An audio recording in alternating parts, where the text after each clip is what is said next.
Salut à tous, c'est RequaMaster, j'espère que vous allez bien et aujourd'hui je suis très heureux de vous retrouver pour la 11e vidéo de ce calendrier de l'Avent. J'espère que vous prenez toujours autant de plaisir à voir une vidéo par jour et aujourd'hui nous nous intéressons aux 10 alternates les plus belles selon moi du bloc épée et bouclier. Et oui, on va faire un classement des alternates, évidemment c'est un classement subjectif et j'aimerais beaucoup récolter vos avis en commentaire. N'hésitez pas à me faire part de votre classement, de votre top des plus belles alternates du bloc épée et bouclier et uniquement du bloc épée et bouclier. Hein. Les autres blocs, on s'y intéressera plus tard.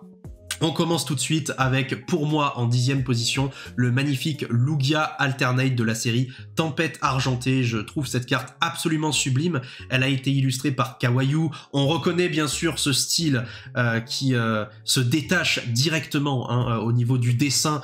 C'est magnifique. C'est une illustration sublime au niveau des effets, évidemment, qui entourent Lugia, que ce soit les éclairs, les nuages, la tempête, l'orage, le mouvement. En fait, hein, c'est une illustration très dynamique. Les illustrations de Kawayu sont toujours très dynamiques et puis le Lugia en lui-même est vraiment incroyable. La position de son cou aussi, ça fait vraiment plésiosaure, ça fait monstre du Loch Ness. Moi personnellement j'adore, je trouve que c'est une illustration très complète, très très belle franchement et c'est une de celles qui m'a le plus marqué. C'est pour ça qu'elle obtient la 10e place dans mon classement des alternates préférés du bloc épée et bouclier. En 9e place, il y aura le Ptera de la série Origine Perdue que j'aime énormément franchement pour plein de raisons. Déjà par rapport au décor, on est dans un décor préhistorique. On voit dans le fond des Charcos, un Cranidos, des Bastiodons, des Dinocliés, des Tropius, des Carapagos. C'est magnifique. Personnellement, je suis ultra fan de ces environnements comme ça où on est présent avec les Pokémon, où on est presque dans leur intimité et on pourrait croire qu'on est en train de faire un safari là, tellement il y a de Pokémon. Et puis derrière surtout, il y a un volcan en éruption. Et moi personnellement, je suis assez fasciné par les catastrophes naturelles, les tsunamis, les éruptions volcaniques, etc. Et quand il y a un volcan qui rentre en éruption, ah c'est quand même beau. Il y a quand même quelque chose qui se passe, la puissance de la nature révélée au grand jour. Donc personnellement, j'aime énormément cette illustration. Même les Aeroptérix qui sont juste sous le Ptera, je les trouve magnifiques. Tout est bien fait sur cette illustration. La nature en elle-même, hein, avec les palmiers, la végétation de manière générale, les effets aquatiques aussi, bref, c'est une carte incroyable et vraiment très très très heureux de l'avoir dans ma collection, celle-là. Elle est sublime, donc c'est la 9e dans mon classement, en tout cas, des altes que je préfère du bloc épée et bouclier. En 8e position, le Aquali VMAX, qui est magnifique, donc en français c'est une promo bien sûr, hein, la Sword and Shield 182, on connaît la difficulté d'obtenir ces cartes en japonais aussi, c'est une carte de fou, hein, c'est une carte de dingue. Encore une fois, hein, ce qui me séduit dans cette illustration, ce sont les Pokémon qui entourent Aquali, avec les demi-Lobélus qui sont en train de nager, presque de danser autour d'Aquali, les petits Barpo, Hippotrampe, il y a même des petits Froussardines, des Viscuses, des Manta. J'adore vraiment cette illustration et l'effet de l'eau aussi, magnifique, hein. On dirait que on est dans un sous-marin, qu'on vient de plonger sous l'eau, qu'on a encore accès à la surface mais qu'on commence à voir les fonds marins. Je trouve ça magnifique et derrière on a les rayons Dynamax aussi, hein, qui sont présents. Bref, c'est magnifique, c'est incroyable et personnellement elle était forcément dans le classement, il fallait forcément que j'en parle parce que c'est une des cartes qui m'a le plus marqué en tout cas de ces dernières années. La 7e position est accordée à Suicune, le Suicune V de Zénith Suprême, que je trouve magnifique, c'est la GG38, une carte illustrée par Furusawa, hein, Furusawa qui se retrouve dans beaucoup de mes classements, hein. J'aime beaucoup son style, et alors là, vraiment, c'est une ode à la nature, une ode à la beauté, à l'élégance, avec ses étoiles filantes. Qui sont en train de se carboniser dans l'atmosphère, et puis surtout c'est la Voie lactée quoi, hein, avoir accès à la galaxie, aux étoiles, aux nébuleuses aussi, hein, on observe une véritable nébuleuse et le décor autour du Suicune, cette banquise, cette glace, c'est incroyable, c'est incroyable. Franchement, ça pourrait être un tableau, un réel tableau, et je suis émerveillé à chaque fois que je regarde cette illustration un petit peu trop longtemps. Elle est magnifique. La 6e place est accordée à Dracolos, le Dracolos V d'évolution céleste. Quelle carte de fou! C'est magnifique, hein, franchement, elle est juste exceptionnelle, cette illustration. Le Dracolos qui semble endormi en plein vol avec les rapaces de pique et les piafs à bec en dessous, ce décor très brumeux aussi, et puis cette végétation très rocailleuse avec les falaises, j'aime beaucoup, c'est encore Furusawa, donc c'est un bonheur et c'est la série Évolution Céleste. La 5e carte alternate que je préfère, c'est celle de Mitsuhiro Arita dans la série Règne de Glace. Il s'agit donc du Calyrex, donc Silveroi, en Silveroi, cavalier de l'effroi. Voilà, excusez-moi, j'ai cherché un petit peu mes mots là parce que la carte était en anglais. Donc Shadow Rider Calyrex, c'est Silveroi, cavalier de l'effroi. C'est une carte vraiment très très belle. Je trouve que le dessin en lui-même, hein, de la maison est particulièrement bien dessiné. Justement, Calyrex Silveroi qui est en train de sauter, hein, telle une monture. C'est de toute façon une monture, hein, c'est presque un cheval qui saute par-dessus la maison comme ça. C'est tellement bien fait, tellement beau, dans l'élégance, la noblesse du mouvement aussi. C'est un Pokémon royal, évidemment, hein, on le voit un petit peu à sa posture, à sa prestance, et de le voir comme ça chevaucher le décor, je trouve ça absolument exceptionnel. C'est une carte, je me souviens, hein, quand la série Règne de Glace était sortie, je la voulais absolument, c'est une des cartes que je voulais choper le plus rapidement en booster. J'ai jamais eu la chance d'ailleurs de l'avoir en booster. En tout cas, c'est magnifique. C'est une vraie beauté. Ensuite, la 4e position, c'est quand même pour le Noctali VMAX. Alors je sais qu'il y a beaucoup de gens, c'est assez de bon ton, je trouve, ces derniers temps, de dire que le Noctali VMAX est un peu surcoté, qu'on préfère le Noctali V, etc. Ben moi, je fais pas partie de cette catégorie, figurez-vous. Je préfère le Noctali VMAX au Noctali V, vraiment par rapport justement à cet aspect urbain. Hein, je l'ai toujours beaucoup expliqué, mais j'aime énormément les bâtiments de grande hauteur, surtout sur les cartes Pokémon, et le fait que Noctali, comme ça, soit accroché à un clocher, de la même manière que le fameux clocher dans la série Aquapolis où il y avait Noctali également. Je trouve que c'est une belle référence entre les cartes. Et je trouve que l'illustration est particulièrement réussie. Le Noctali en lui-même est très bien dessiné, mais encore une fois, ces maisons, ces clochers, ça donne une véritable ambiance. Cette lune, encore une fois, on est obligé de dessiner à chaque fois Noctali au clair de lune, avec cet éclat argenté qui se retrouve à la surface de l'eau, ces nuages également sur le contour, c'est magnifique. C'est vraiment magnifique, donc elle obtient la 4e place de mon classement. Les amis, comme d'habitude, vous le savez maintenant, vous êtes habitués, petit concours, eh bien il vous suffit pour participer à ce concours de vous rendre sur la publication Instagram dédiée, hein, comme d'habitude, et vous commentez le mot Noctali.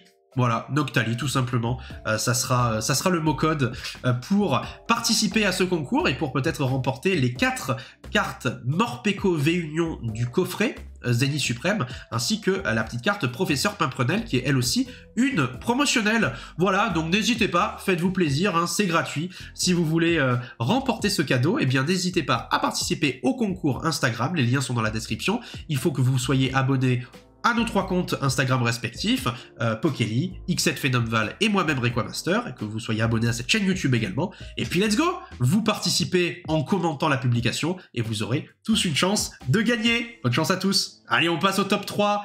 Let's go, la numéro 3 de mon top. Il s'agit du Rayquaza V de la série Évolution Céleste. Et là, c'est vraiment une carte de dingue. Alors ça me fait presque un petit peu mal de pas la mettre en top 1 ou en top 2. Vous savez à quel point j'aime Rayquaza, et cette illustration, elle est quasiment parfaite selon moi. La dresseuse que vous voyez ici, c'est Amaryllis. Amaryllis qui est une dresseuse que l'on croise dans l'épisode Delta de Ruby Omega Saphir Alpha. Donc c'est un épisode DLC entre guillemets, c'est pas vraiment un DLC, c'est du post-game qui apparaît après la Ligue Pokémon. Voilà, et donc, eh bien, grâce à Rayquaza, nous sauvons le monde d'une météorite qui va s'écraser sur Terre. Un petit peu le même plot twist que dans Donjon Mystère. Mais en tout cas, Amaryllis et son Chuchemur sont là pour nous aider à accomplir cette quête.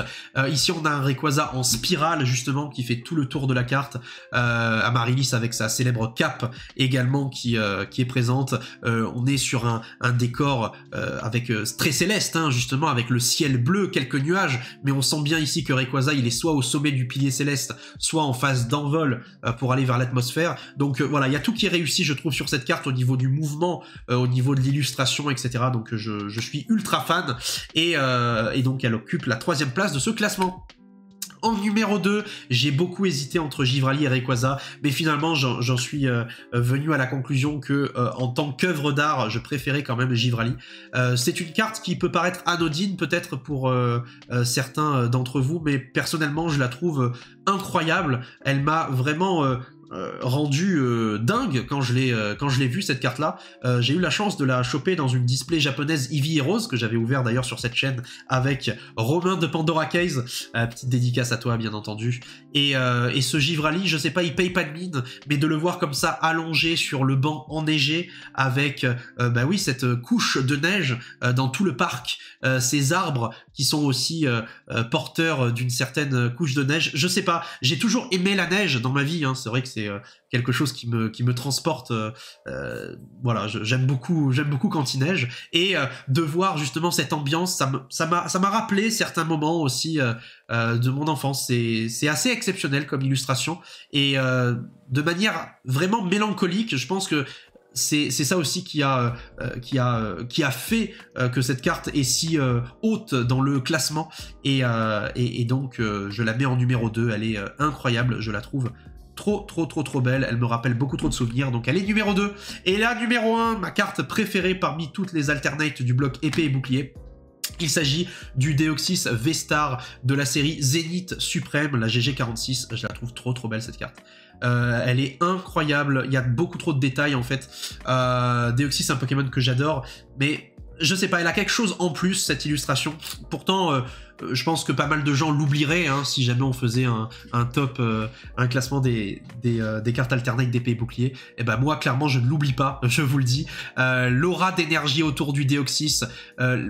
Et puis ce mélange de couleurs, ce mélange de textures, on dirait qu'il y a des météorites autour de Deoxys, qu'il y a un jaillissement de couleurs, on dirait presque qu'on a mis une feuille blanche devant un artiste et qu'on lui a demandé de mettre un petit plein d'aplats de couleurs comme ça et de dessiner au milieu un Deoxys dans une aura blanche, dans une explosion de lumière finalement qui transcende toutes ces couleurs, toutes ces météorites qui entourent Deoxys. Je sais pas, pour moi c'est l'apothéose d'une œuvre artistique. C'est trop beau, et c'est celle qui m'a le plus marqué en tout cas dans épée et bouclier. C'est pour ça qu'elle obtient la 1re place. Évidemment, vous me connaissez, il y a des mentions honorables, parce qu'il y a certaines cartes que j'aurais adoré faire participer à ce classement, mais il n'y a que 10 places dans ce classement, donc il faut faire des choix. En mention honorable, on commence avec le Nymphalie V de la série Évolution Céleste. Je la surkiffe cette carte, je l'adore. Nymphalie est un Pokémon que j'aime beaucoup, mais là je sais pas, c'est pas non plus une illustration très compliquée, mais le fait de la voir comme ça dans cette pâtisserie, de voir Nymphalie dans cette pâtisserie avec tous ces gâteaux, ce côté très féerique, cette couleur violette qui rappelle beaucoup le type fée, c'est une carte qui m'a toujours beaucoup plu. Donc c'est pour ça que je voulais la mettre dans les mentions honorables. Le Noctali V aussi, on parlait du VMAX tout à l'heure. Bon, le Noctali V est quand même très joli. Il est magnifique comme ça avec Angoliath et Scarabrute qui sont en bas de l'escalier qui le regardent. Donc forcément, j'étais obligé de parler de cette illustration, même si elle ne fait pas partie de mon classement. C'est une très belle carte et elle fait partie bien sûr des mentions honorables. Il y a aussi le Bruiverne de Harita en mode Batman qui descend comme ça dans la ville avec tous les buildings qui l'entourent. Si vous me connaissez un peu, vous savez à quel point j'aime les gratte-ciel, et donc nécessairement de voir ce décor urbain, de voir ce centre-ville avec Bruiverne au centre. Au milieu, bah moi je suis fan, je signe tout de suite, j'adore. Donc forcément elle fait partie des mentions honorables, cette très jolie Noivern, donc Bruiverne V. Le Mentali aussi, le Mentali VMAX qui est très beau, perché comme ça à la petite maison. maison d'ailleurs féerique, hein. J'ai plus le nom du village, mais c'est après la forêt de Lumyrinthe, vous savez, dans Épée et Bouclier, dans la région donc de Galar, vous avez la forêt de Lumyrinthe avec des Pokémon de type fée. C'est une forêt très conte de Disney un petit peu, hein, avec énormément de féerie. Et puis vous avez ce village juste après.